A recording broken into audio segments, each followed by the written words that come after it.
demandas da nossa curiosidade, né? Todos querem saber, uma pergunta que é comum à humanidade inteira, para onde nós estamos caminhando, né? E sem dúvida ajuda bastante a gente fazer previsões acertadas a respeito do que nos espera no futuro. Nós tomamos as decisões do nosso dia a dia baseados em algum lugar que a gente pretende chegar, e nós fazemos essa medida, né? Quais atos eu vou tomar, quais atitudes eu vou tomar, qual caminho eu vou seguir para chegar a um determinado lugar que eu quero ir. A gente não toma decisões aleatórias sem nos preocuparmos com os efeitos. Então esse anseio de saber o que nos aguarda no futuro é um anseio que é comum a todos os homens, não é simplesmente um anseio da igreja. Isso é algo que faz parte da natureza humana como um todo. Mas é importante que nós desejemos saber o que nos espera, o que está por vir, com a perspectiva correta, com o objetivo correto. Não é correto, por exemplo, a gente querer saber a respeito do que está por vir no futuro, simplesmente para nós ficarmos em discussões, para saber quem é que está certo, quem é que acerta e quem é que erra, para fazer apostas, né? Mesmo que não tenha dinheiro ali em jogo, mesmo que não seja com o objetivo de ganhar algum dinheiro. O Senhor nos deu a graça de termos um bom período de preparação sobre doutrinas que são importantes se entender primeiro, para depois falar sobre escatologia, sobre a doutrina dos últimos dias. Hoje a nossa igreja, graças a Deus, tem a maturidade de pensar a respeito das coisas que vão acontecer nos últimos dias, aquelas coisas que são objeto de estudo da escatologia, a partir de uma perspectiva bíblica completa, né? Nós fomos ensinados durante um bom tempo, logo no início da plantação da nossa igreja, a respeito da doutrina do pacto, a doutrina da aliança, né? Como Deus, o propósito pelo qual Deus criou todas as coisas, como Ele estabeleceu os céus e a terra, como Ele fez uma aliança com o homem, para que por meio do homem Ele pudesse governar todas as coisas que Ele criou. Isso é bastante importante. Nós vimos a importância disso na aula anterior que o pastor ministrou, tanto aqui quanto na quinta-feira, porque nós vimos que tem algumas... Na verdade, o grande problema das discussões a respeito de escatologia, muito embora, certo, ele gire em torno dessas doutrinas milenaristas que são nomeadas a partir do seu entendimento de Apocalipse capítulo 20, essa falha, essa dificuldade de se encontrar, de se ter unidade doutrinária quanto a esse quesito, não se dá simplesmente por uma forma ou prioritariamente de ver Apocalipse 20 de forma direta. Ela se dá por conta de uma forma de ler a Bíblia como um todo, de entender os desdobramentos do plano de Deus na criação como um todo. O pastor mencionou um ponto muito importante, não lembro se foi na aula da semana passada ou foi na primeira, que era justamente a questão de que se todos nós, falando a respeito da cristandade, daqueles que se debruçam sobre a palavra de Deus e estudam com o objetivo de ensinar a igreja, se aproximassem da Escritura com as mesmas ferramentas hermenêuticas, as conclusões a respeito do que a Bíblia ensina não somente quanto à escatologia, mas as demais doutrinas, elas estariam cada vez mais próximas, menos divisão a gente teria. É por isso que a gente, ao olhar para a história, a gente vê que em determinadas épocas, algumas visões elas eram majoritariamente aceitas, né, em detrimento a outras. Por exemplo, nos nossos tempos, isso dito pelo pastor também na aula anterior, a posição escatológica predominante é o pré-milenismo, especialmente a corrente dispensacionalista. Por quê? Porque a maioria dos irmãos da nossa época se aproximam da Escritura com ferramentas exegéticas, hermenêuticas, que favorecem esse tipo de entendimento. Já no passado, e a gente viu isso também, até o século XVIII, pelo menos, do período da Reforma até o século XVIII, a gente viu que a corrente escatológica dominante é aquela corrente escatológica chamada pós-milenismo. Nós vemos que no período dos pais da igreja, pelo menos dentre aqueles pais que falaram, que trataram mais a respeito desse assunto nos seus escritos, com essa perspectiva mesmo assim de tratar mais detalhadamente a respeito dos fins do tempo, como foi o caso de Irineu, ele já tinha uma perspectiva em alguns pontos mais voltada para aquilo que a gente chama de pré-milenismo histórico. Mas você vê que em cada tempo desse, e um ponto importante a respeito de uma pergunta que surgiu na nosso estudo da quinta-feira passada, a respeito de quando é que cada posição escatológica dessa ela passa a ser a majoritária. Quando é que cada um... E eu respondi a essa pergunta, foi até a Lisan que fez, dizendo... eu entendo o porquê dela ter perguntado, e eu acho que era mais nesse sentido de por quê, não exatamente quando não é o mais importante da gente saber, mas é por quê. Quais são as ideias que estão por trás de cada uma dessas correntes, né? No caso específico da posição amilenista ou amilenarista, como o autor do livro que nós estamos estudando trata, a gente vê que essa posição ela passa a ser majoritária no meio reformado, e ela, se, por um lado, no meio evangélico como um todo, a posição pré-milenista, especialmente a pré-milenista dispensacionalista, é a posição majoritária, se você pega o grupo específico do grupo reformado, certo? Nos dias atuais, você vai ter majoritariamente a posição amilenista, como sendo adotada por esses irmãos a respeito do final dos tempos. Mas quando é que essa posição amilenista ela começa a tomar corpo, principalmente, especialmente no meio reformado? É justamente após a partir do século XIX, quando começa a ter um rompimento dentro da igreja,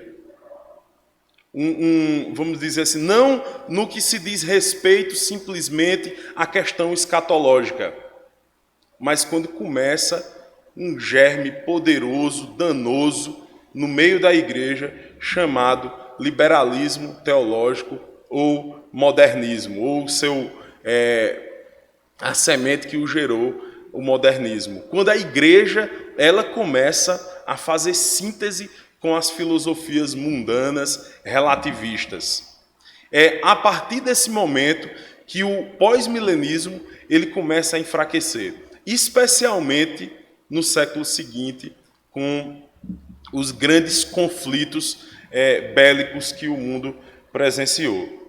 Mas veja só, isso não tem nada a ver e não é incomum você ver amilenistas, inclusive tem um amilenista proeminente no nosso país, que ele coloca, inclusive, isso, as grandes guerras mundiais, como o marco do enfraquecimento da visão mais otimista a respeito dos fins dos tempos.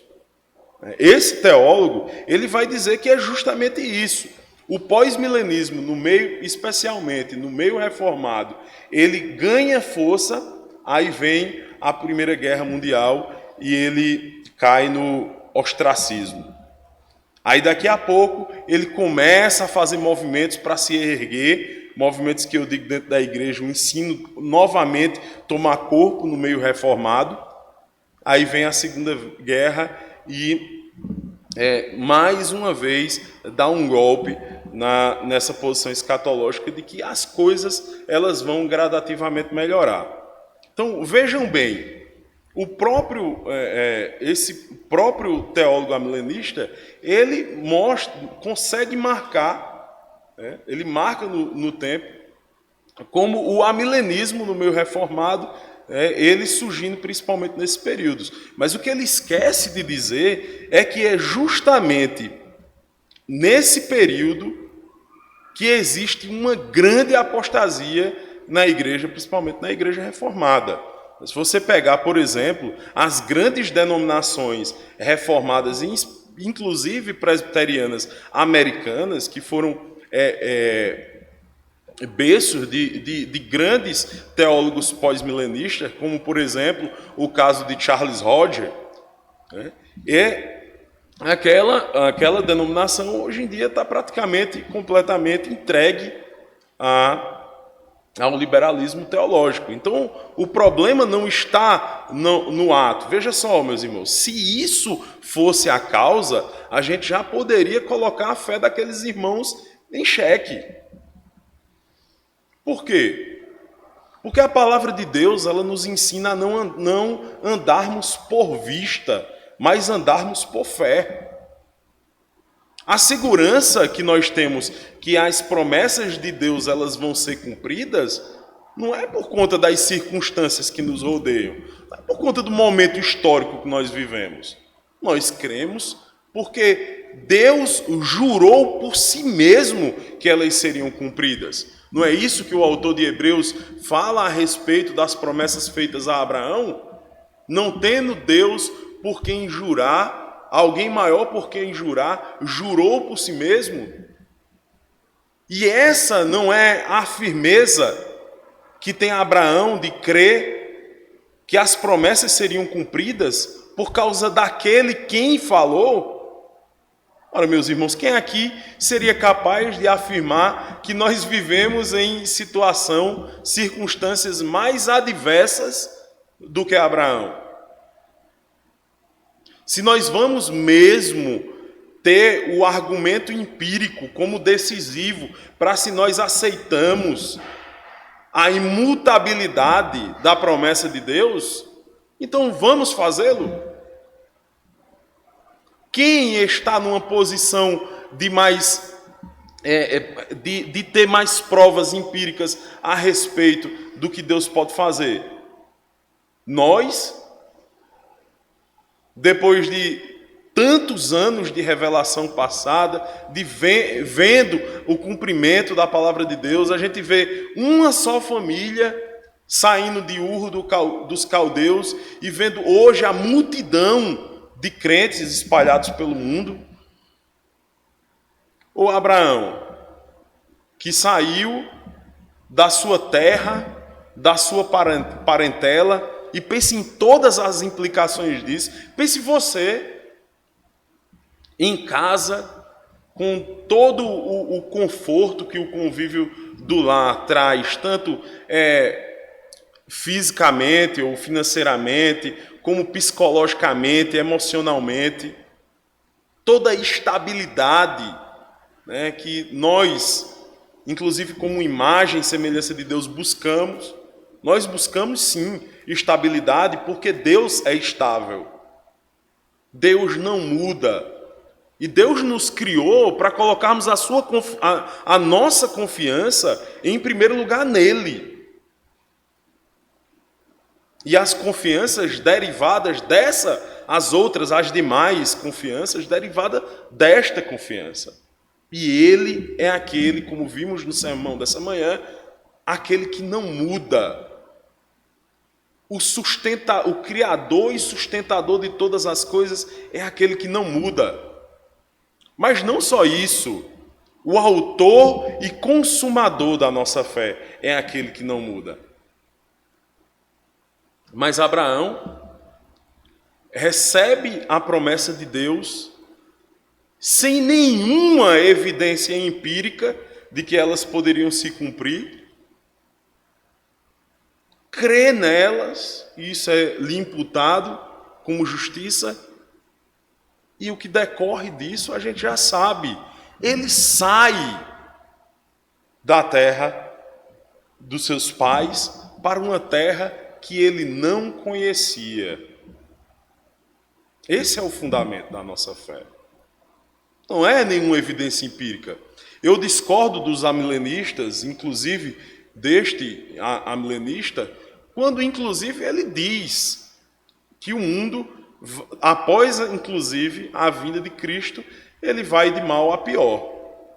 E que há uma piora gradativa até o ponto de que a igreja ela vai ser totalmente irrelevante. Não é a promessa que nós recebemos, não é essa. Essa posição amilenista e toda essa fala anterior a respeito do pré-milenismo, ela é importante por causa daquilo que o autor, inclusive o Rushduni, ele fala no início do seu livro, esse livro que nós estamos estudando. Nós não seguimos exatamente e somente as informações que ele dá no livro, mas a nossa perspectiva, a nossa abordagem é a abordagem que ele estabelece lá. É que a linguagem, qualquer discurso, qualquer defesa, não existe comunicação neutra, que você sempre toma parte. E é claro que às vezes você tenta ao máximo não transparecer isso, isso é um mal dos nossos tempos, inclusive. O nosso objetivo aqui não é de forma nenhuma sermos isentos ao apresentarmos essas posições que discordamos, milenaristas. Pelo que o autor, inclusive, diz no início do livro, de que se há três visões, basicamente, e elas divergem entre si, não é possível que as três estejam corretas ao mesmo tempo. Só uma pode estar correta. É possível que as três estejam erradas, mas não é possível que nem duas sequer, que discordem a respeito do mesmo ponto, elas estejam corretas. E se algumas delas estão erradas, e é fato que algumas devem estar, pelo menos duas, nós devemos tratar como tal, antibíblicas. Se Deus revelou coisas acerca do futuro, do que Ele vai fazer, nós precisamos lembrar do que é dito em Deuteronômio, que o que está revelado é para nós e para os nossos filhos. Eu não me canso de falar, quando eu tenho uma oportunidade nessa igreja, que a total ênfase desse texto, desse trecho da lei, é para o que está revelado. Não é uma desculpa usando a segunda parte do texto, que é aquilo que não está revelado, a outra parte, pertence a Deus e somente a Ele. Nós não devemos, de forma nenhuma, usar a nossa curiosidade para sondar aquilo que Deus não revelou. Isso é muito usado como desculpa para não se aprofundar no ensino da Escritura. Enquanto que isso, na verdade, essa ênfase errada, nessa outra parte do texto, é uma distorção da vontade de Deus nessas sábias palavras.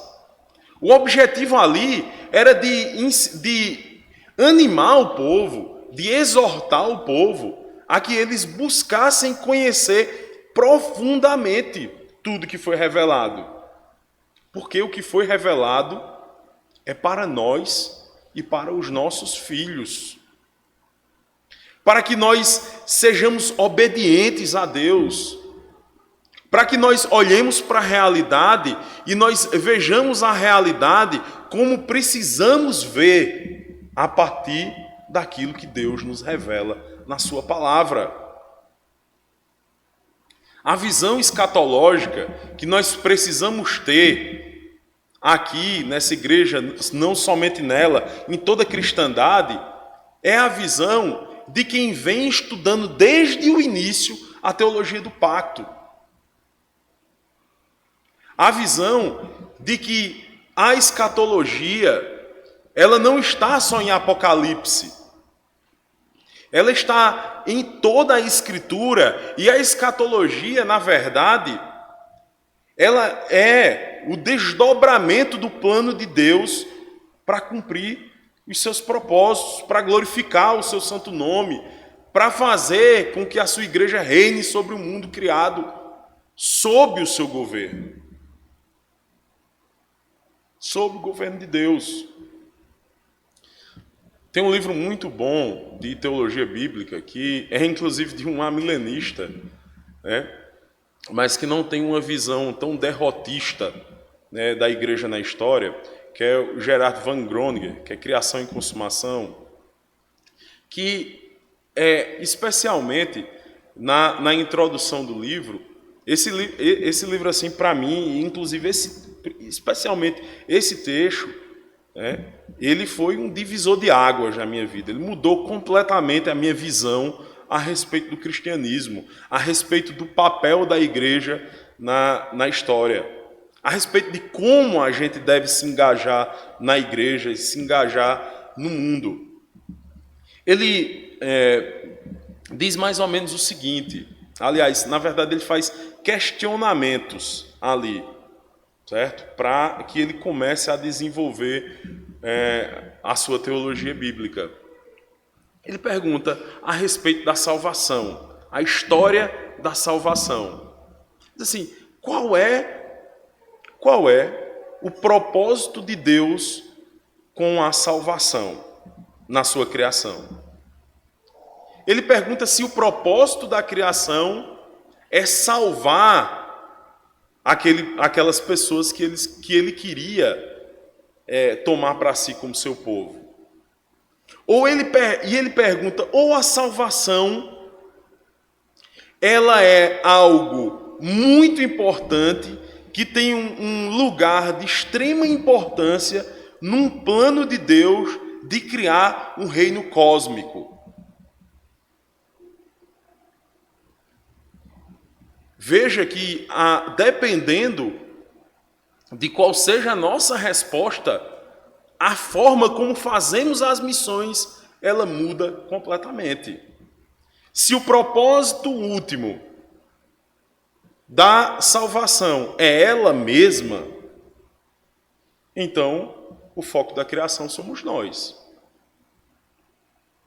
Mas se a salvação é um meio pelo qual Deus estabeleceu para criar um povo que exerceria o propósito, e esse sim, o propósito último da criação de todas as coisas, muda completamente. O propósito de Deus não é a salvação da criação, não é a salvação. A salvação não é o mais importante. Inclusive alguns teólogos amilenistas, dos mais pessimistas que o nosso país tem, eles causaram bastante polêmica quando eles falaram coisa semelhante há uns anos atrás. quando diziam coisas o seguinte: o propósito das missões não é salvar as almas, mas é glorificar a Deus. Isso é perfeito, está corretíssimo, certo? Glorificar a Deus. Mas como é que o crente glorifica a Deus? Simplesmente sendo salvo?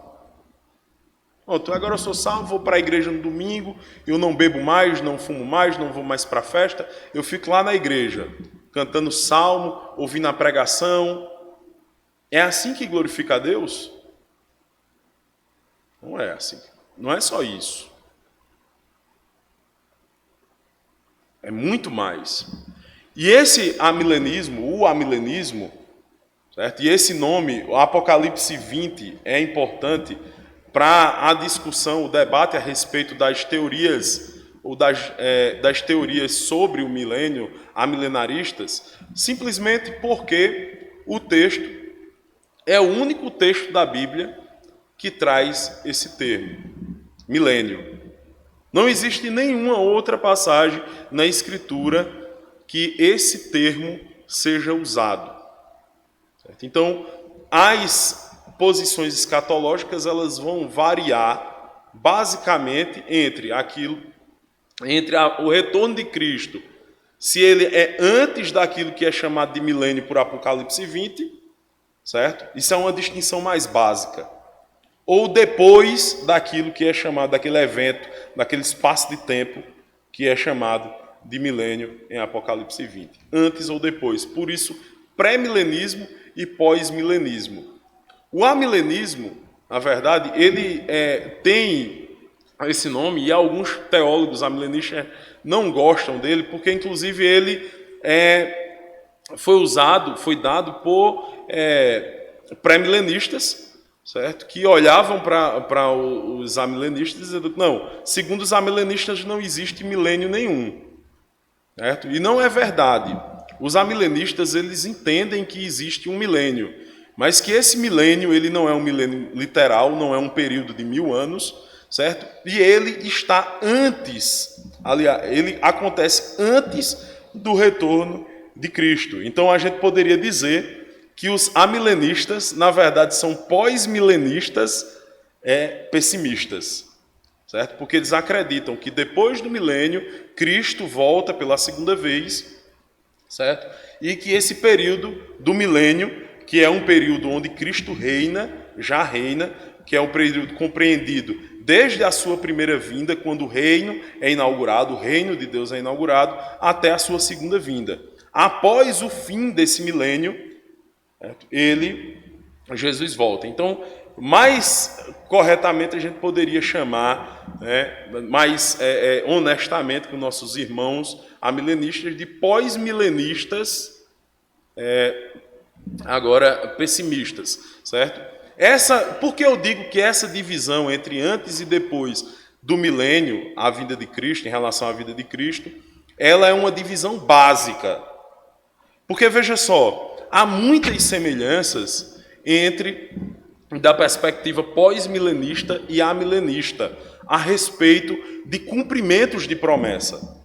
Eu entendo que um cumprimento de uma promessa que seria muito parecido, certo? Pelo menos no início da discussão a respeito dela, com análise mais genérica, seria a restauração do tabernáculo caído de Davi, que está ali exposto no discurso de Pedro, em Atos capítulo 3. Quando a gente pega essa passagem, tanto um pós-milenista como um amilenista, ele vai interpretar essa passagem como sendo já cumprida a partir daquele momento. Quando Jesus ele é ressurreto, é assunto aos céus, é entronizado à destra de Deus, isto é o cumprimento da restauração do tabernáculo caído de Davi. Enquanto que outras posições amilenaristas vão dizer que o cumprimento, por exemplo, desta profecia ainda é futuro, é terreno e tem implicações civis diretas. que é um reinado com a natureza terrena e somente como era o reinado de Davi. Tem inclusive um pessoal que chama de dispensacionalista progressivo, que aí é uma corrente realmente bem recente. Eu acho que ela tem um início, inclusive, no início do século XX, e que diz o seguinte, que diz que que o apóstolo Pedro, quando ele faz interpretação, certo, dessa promessa, aplicando ali a igreja, ele está fazendo, na verdade, aplicando algo que não era o propósito do Antigo Testamento, mas ele está fazendo uma aplicação arbitrária, que há a possibilidade, em um certo aspecto, de você atribuir o cumprimento dessa profecia naquele momento, mas que não existe apenas esse referente para você aplicar esse significado, que há outros referentes e que existe um cumprimento ainda futuro e mais completo para essa profecia. Então veja só, os amilenistas vão dizer que essa profecia teve seu cumprimento integral com a ressurreição de Cristo e a sua entronização, e o tabernáculo caído de Davi, as implicações vão redundar apenas na igreja. Aqui é onde há o nosso ponto de discordância. Porque fica aquela ideia, pronto, beleza, tá certo, tudo bem. Nós pós-milenistas concordamos que na igreja se cumpriu essa profecia. Só que a grande questão é, sim, mas essa igreja, ela não vive no mundo? E as outras promessas em relação à igreja? E a promessa de que a igreja cresceria como um grão de mostarda, se tornando uma árvore frondosa. E as promessas feitas em relação ao reino messiânico em Isaías, de que ele cresceria e alcançaria o mundo inteiro, que as nações mudariam a sua forma de se organizar, a sua perspectiva em relação ao seu compromisso. E as implicações civis disso, que são largamente faladas no Antigo Testamento.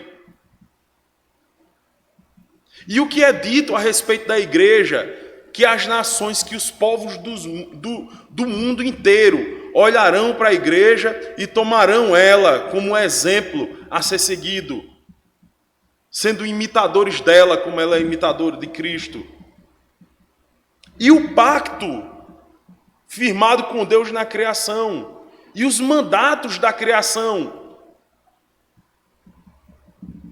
Onde é que fica? Qual é o papel? Qual é o lugar do pacto da criação, dos mandatos da criação na igreja hoje?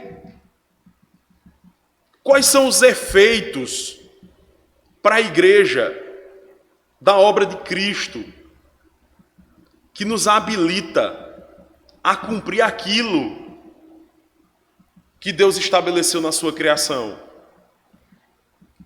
Não fica só no fato de que não há. Então, o tabernáculo caído de Davi, ele foi restaurado. Então, agora a gente vai para a igreja e a gente guarda os mandatos no máximo, em nível particular, e a gente fica todo mundo aqui só dentro da igreja enquanto o mundo se acaba lá fora. Essa não é a promessa. A missão da igreja, o propósito da igreja, o ministério da igreja, ele não é semelhante ao ministério de Isaías, por exemplo. Deus chega para Isaías no seu comissionamento e diz: olha, Isaías, você vai pregar para o povo de Israel, só que é o seguinte, eles não vão se converter dos seus maus caminhos. O que vai acontecer é que eu vou fechar os olhos deles, tapar os ouvidos deles, e eles não vão ver, eles não vão ouvir. E eu vou puni-los por conta disso. Mas olha, vai acontecer que eu vou guardar um remanescente com o objetivo claro de que a promessa ela tenha continuidade. Aí ele diz que desse remanescente vai brotar algo tremendo e maravilhoso. Ele faz a promessa do reino messiânico pós a vinda com a vinda de Cristo, e que nesse reino as coisas seriam diferentes. Não seriam como naquele tempo. Aí ele começa a falar a respeito desse reino, se referindo ao contrário de tudo aquilo que o pecado trouxe de efeito para a criação. Inimizade entre a semente da mulher e a semente da serpente, não no sentido de que nós vamos ter amizade com o mundo, né? Mas que novamente a criação, os animais, eles vão nos obedecer, que a terra ela dará seu fruto, que nós não vamos mais ter guerras. Ele fala de um reino de prosperidade e de paz, que não está restrito somente a Israel, mas que abrange todo mundo, em oposição a todos os efeitos daquilo que Adão fez pecando contra o Senhor. Em Cristo, tudo isso é desfeito. Se por causa de Adão, toda a sua semente, a humanidade, ela entrou em desgraça, por causa de Cristo, todo aquele que nele crê, que foi dado poder de ser feito filho, é desfeito. Mas lembre que os efeitos do pecado de Adão, eles não tiveram só implicações na descendência de Adão. A terra passou a produzir cardos e abrolhos. Não havia mais obediência da parte da criação para com o homem.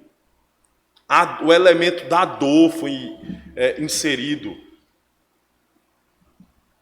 Ora, se Adão trouxe maldição, não só para a sua descendência, mas para toda a criação, as bênçãos de Cristo, elas não estão limitadas somente à vida privada, particular daqueles que creem nele.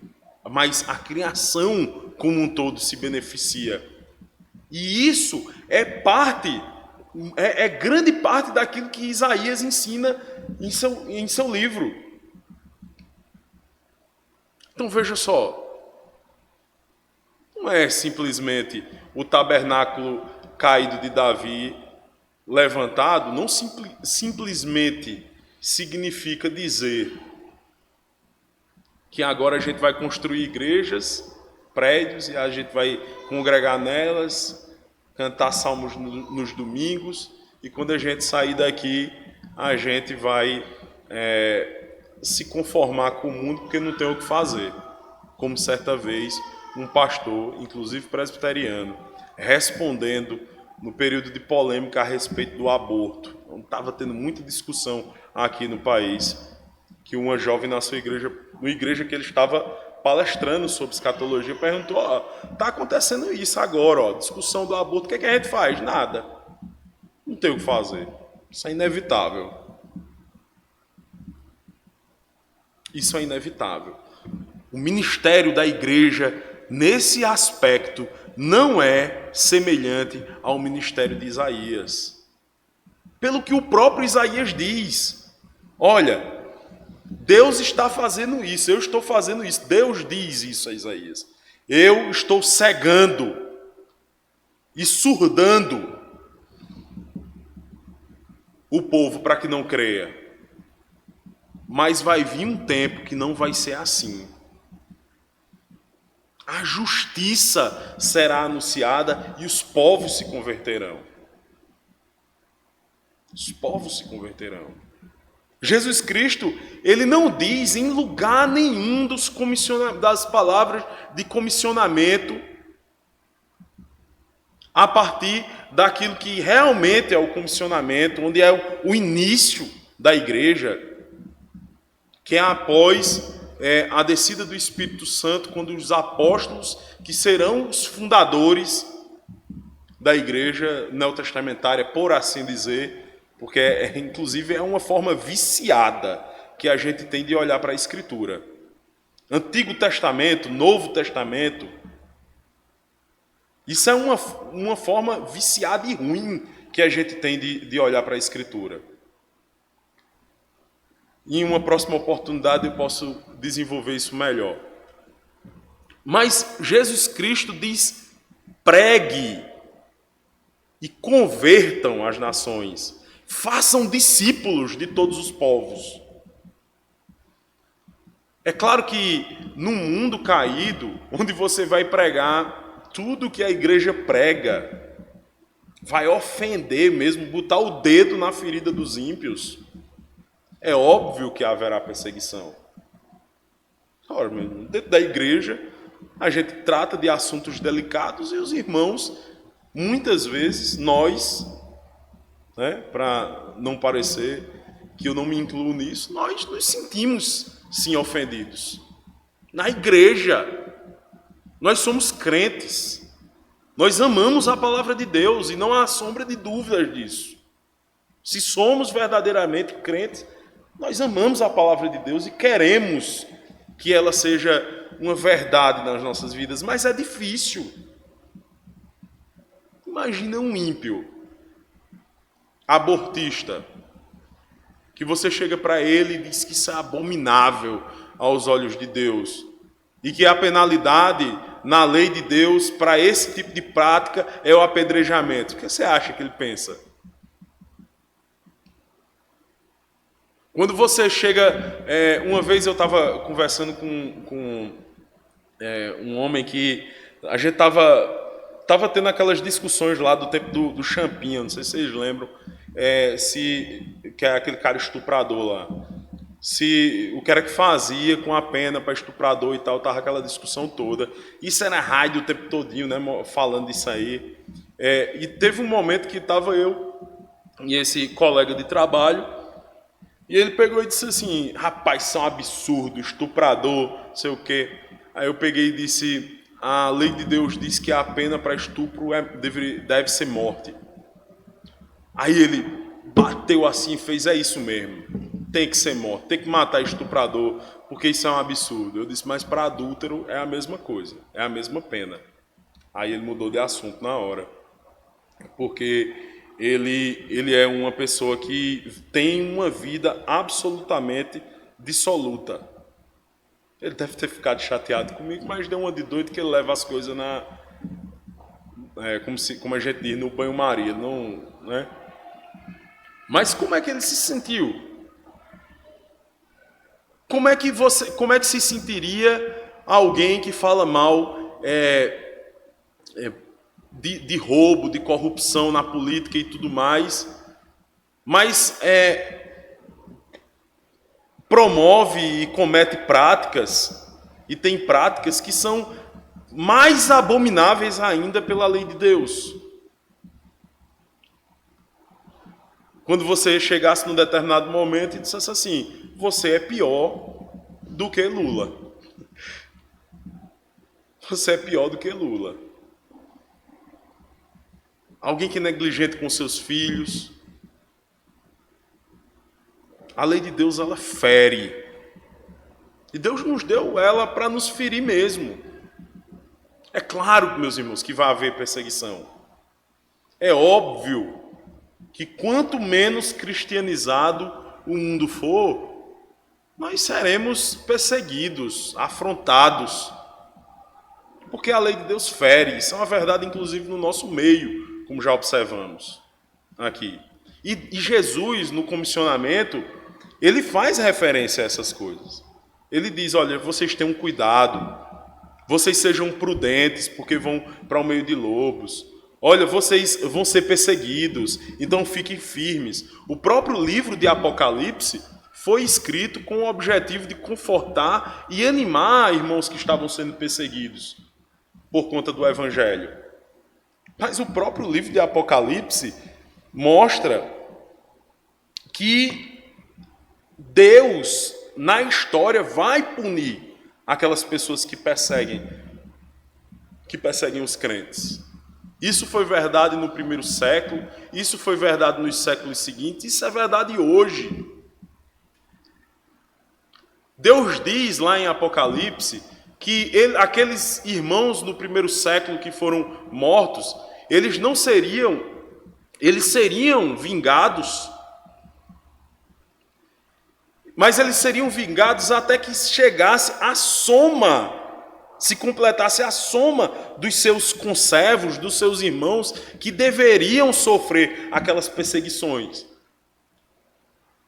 Aí o amilenista chega e diz assim, não, é porque é o seguinte, quando completar todos os crentes na história perseguidos por causa do Evangelho, lá no último dia, aí quando Cristo voltar, aí ele vai fazer isso aí no julgamento final. Não é isso não. Cristo, por meio de João, está apontando a brevidade daquilo que estava acontecendo.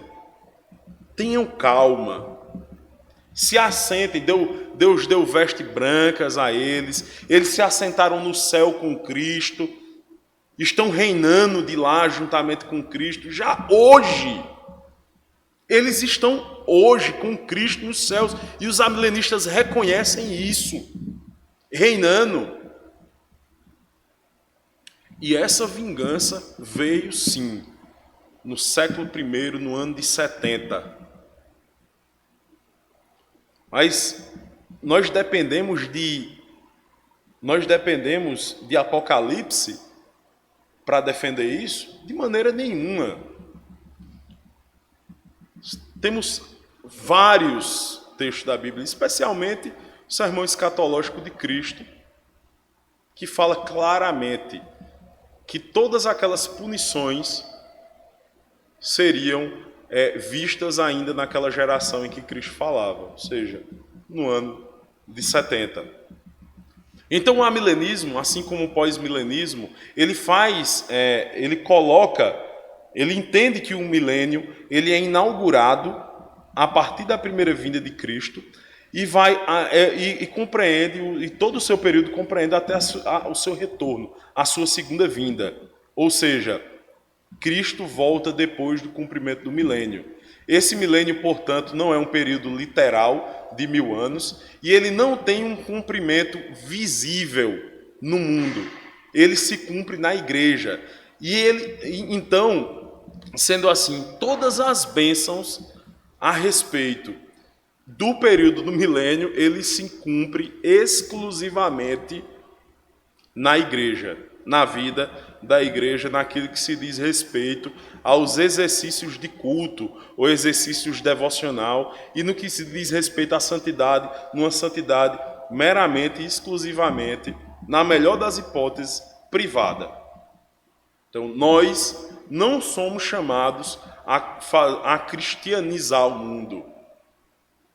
Nós somos chamados a ter uma vida cristã à parte do mundo, porque o mundo jaz no maligno, essa interpretação dessa passagem, e não tem jeito, e as coisas vão de mal a pior.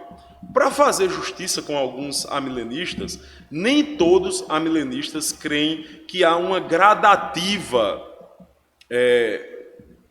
destruição daquilo que resta ainda de bondade divina no mundo, que o reino de Deus ele está gradativamente.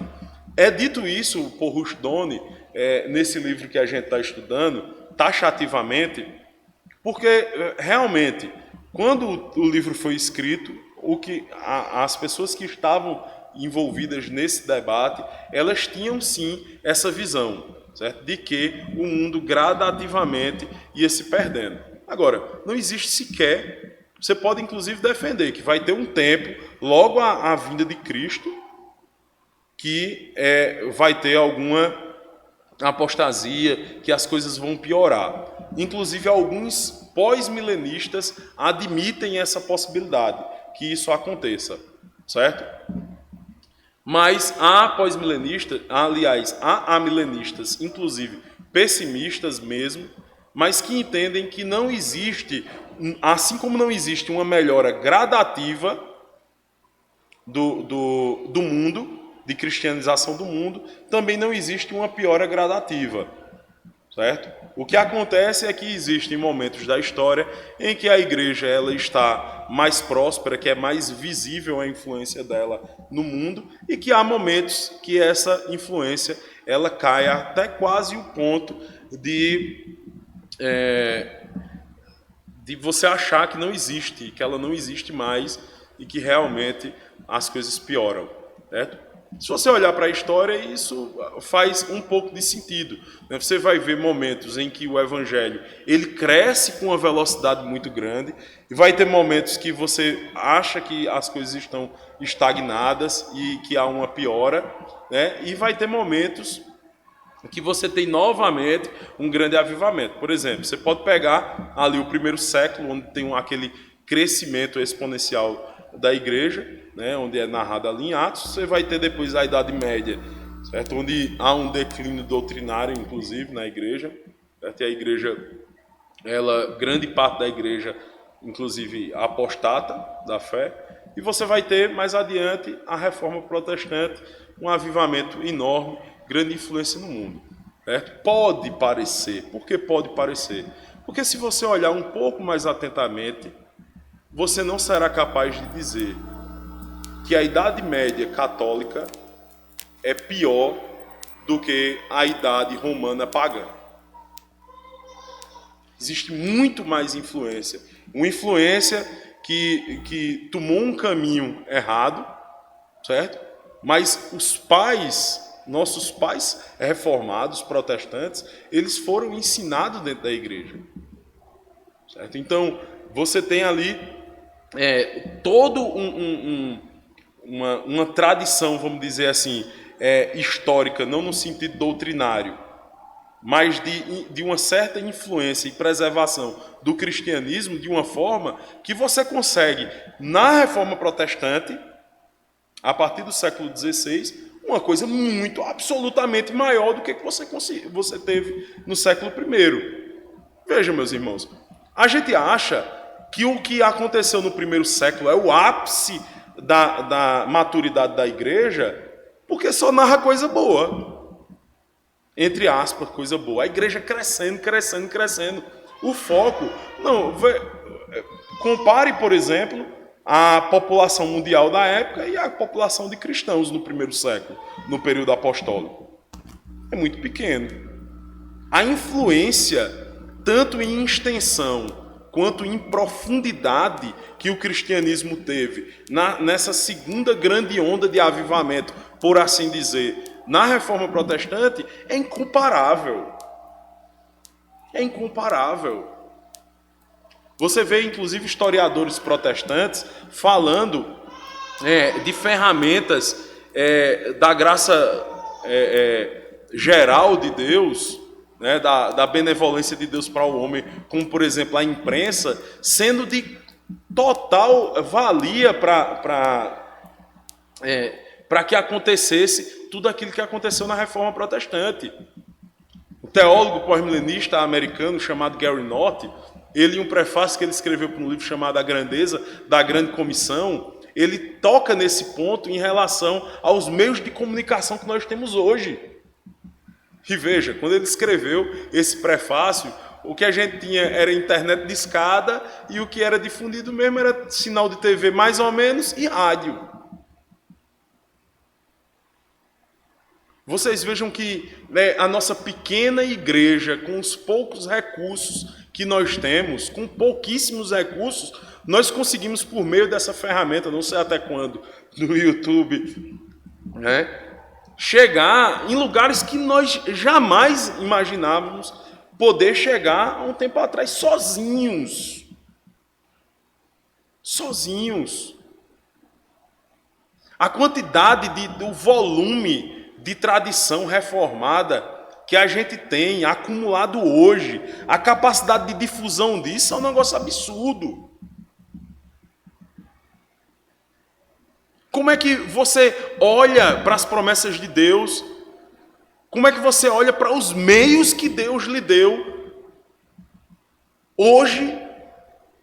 E você não tem o ânimo que os apóstolos tiveram no primeiro século. A promessa é a mesma.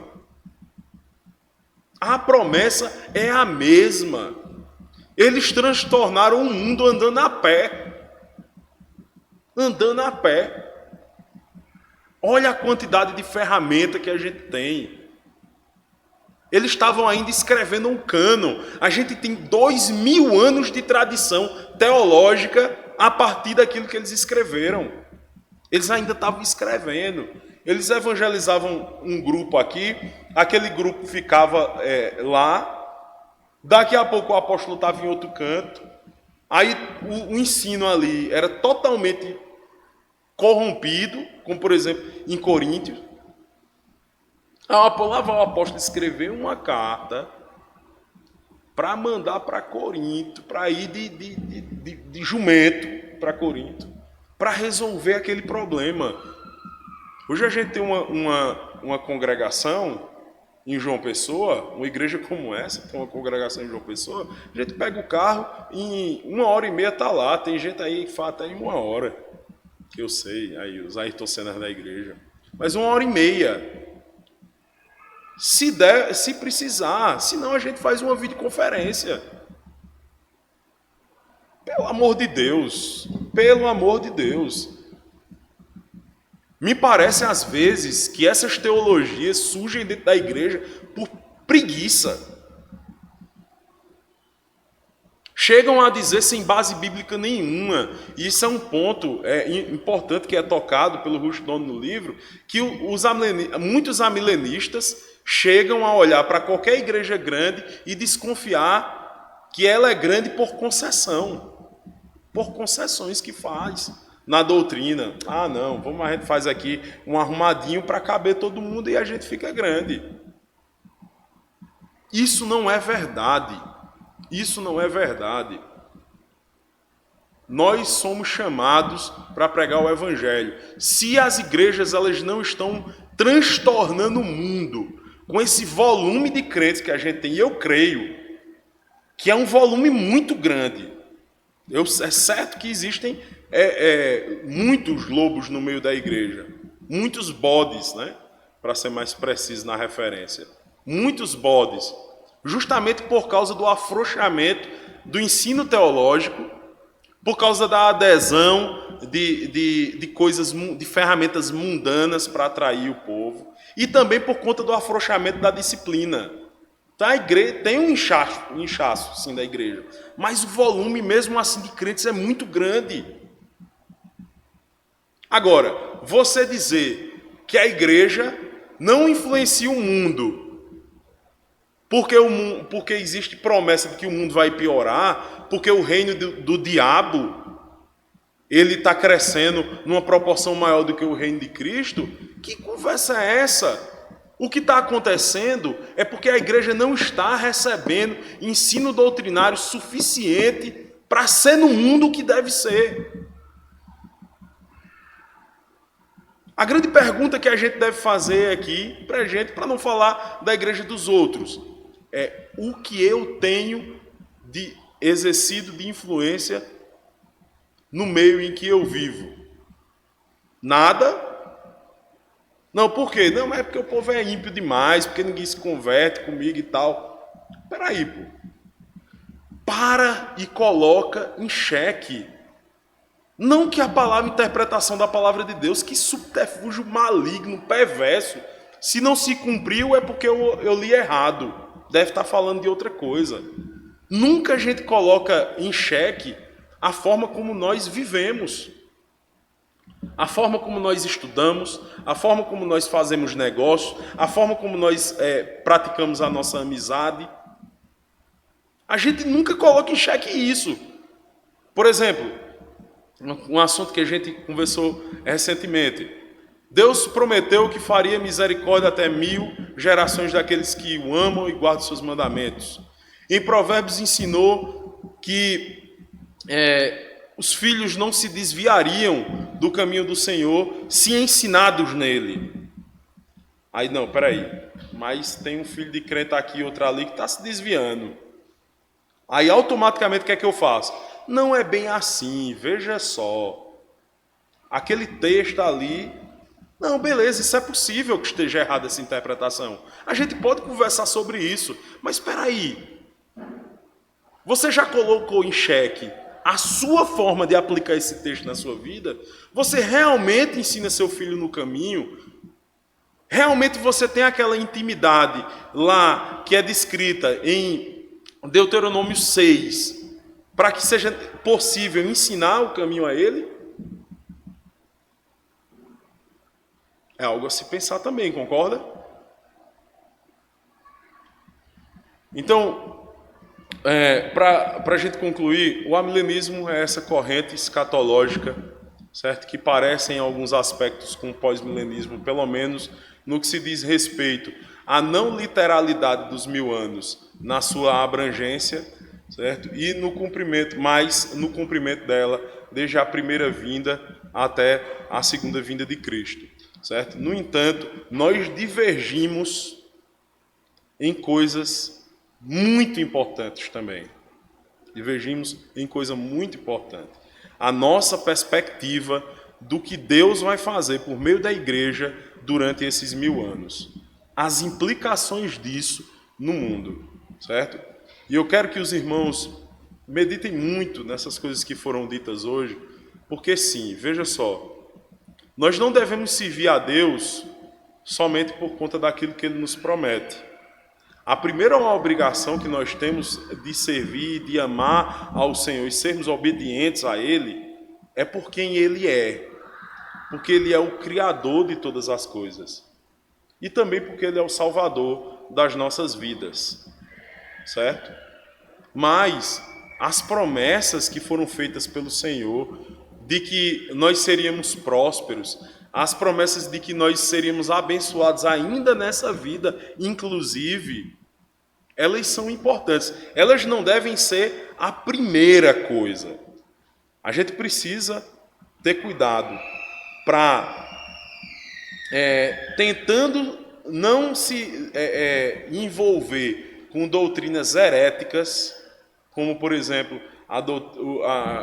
as da prosperidade, certo? Anular as promessas de Deus para a nossa vida. As promessas de Deus para a nossa vida, para a vida da igreja como um todo, para o mundo, elas são importantíssimas para nos animar. Importantíssimas, senão Deus não teria feito elas. Elas não podem ser a causa primária, mas elas devem ser lembradas constantemente para nos animar a fazer aquilo que Deus requer de nós. E no que se diz respeito à criação, à influência dos crentes no mundo, pode ter certeza, o trabalho no Senhor, ele não é vão. E começa dentro das nossas casas. Começa dentro das nossas casas. Certo? Agora, nós não vamos transformar o mundo lá fora se primeiro não transformarmos a igreja. Igreja transformada, maravilha. Agora vamos transformar as nossas casas. Vamos transformar. Deus está transformando o mundo, não é simplesmente por meio do pastor pregando nos domingos aqui, não. Isso é o primeiro passo. Isso é o primeiro passo. Deus está transformando o mundo por meio da sua vida. Por meio da sua vida. Você é sim um soldado de Deus nas trincheiras, na batalha contra o inimigo, contra Satanás. E sabe o que é que Cristo fala a respeito? Não tema, ele já está amarrado. E nós estamos sim saqueando a casa do valente em nome de Cristo. Não com armas carnais, mas com armas espirituais. A pregação do Evangelho, a nossa vida em sociedade, o nosso testemunho e todas as outras coisas que Deus nos deu para vivermos a vida cristã. Amém? Vamos orar. Queria pedir ao presbítero André que orasse, agradecendo a Deus por essa aula.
Cada um de nós